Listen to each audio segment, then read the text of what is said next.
केसीआर का दौर अवामी यादों में आज भी जिंदा। कांग्रेस दौरे हुकूमत में तरक्याती काम ठप। असम्बली हल्के जुबली हिल्स में मोहम्मद आजम अली का दौरा, अवाम से रास्त मुलाकात। बीआरएस उम्मीदवार को भारी अक्सरियत से कामयाब बनाने की अपील। बीआरएस के सीनियर कायद मोहम्मद आजम अली ने आज जुबली हिल्स हल्का असम्बली के इरागड्डा डिवीजन में वाक़े मस्जिद मोहम्मदिया सुल्तान नगर में नमाज जुमा अदा की और बादिजा मुकामी अवाम से मुलाकात की। इस मौके पर उन्होंने अवाम से निहायती मोहब्बत व खुलूस के साथ तबादले ख्याल करते हुए इनके मसाइल और मुश्किलात को बगौर सुना और कहा कि बीआरएस हमेशा अवाम के दरमियान रहकर इनकी खिदमत को अपना मिशन समझती है।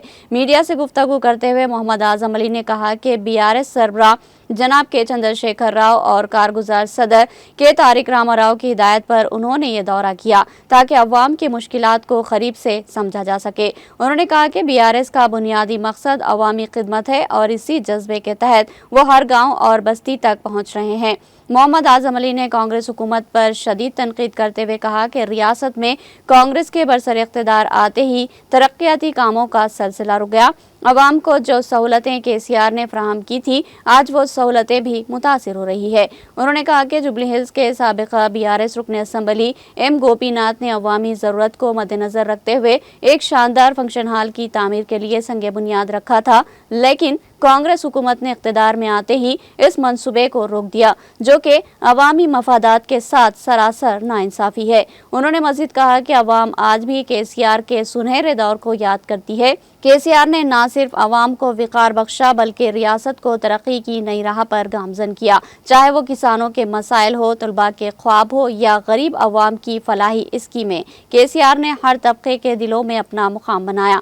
मोहम्मद आजम अली ने कहा कि अवाम जानती है कि केसीआर ही इनके सच्चे हमदर्द और हकीकी दोस्त है, जबकि दिगर सियासी जमातें और कायदीन सिर्फ झूठे वादे और खोखले नारों के जरिए अवाम को गुमराह कर रहे हैं।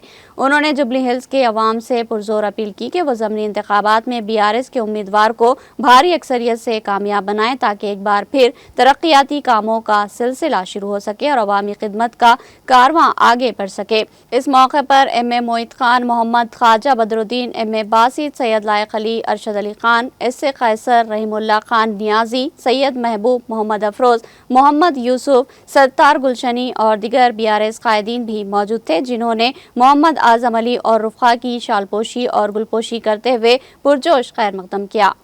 जुमे का मुक़द्दस दिन हम लोग इरागड्डा डिवीज़न सुल्तान नगर में मस्जिद मोहम्मदिया में नमाज अदा किए।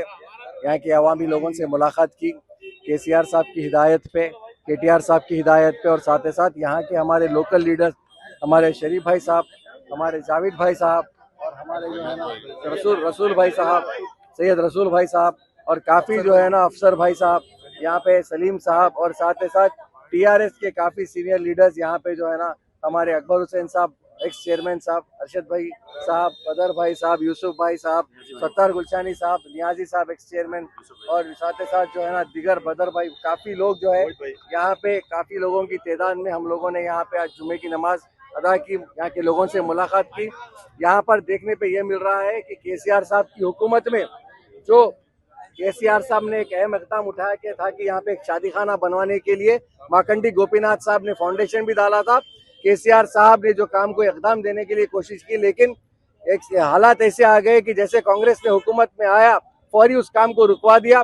यही नहीं, ऐसे कई डेवलपमेंट के वक्त जो केसीआर साहब की हुकूमत में गोपीनाथ साहब ने किया था, उन सबको हॉल्ट करवा दिया गया। मेरी हुकूमत से एक ही दरख्वास्त है, देखिए आज हमारे एमएलए साहब हमारे बीच में नहीं है, मजबूरन हम सबको यहाँ पर आके सबसे मुलाकात करना पड़ रहा है।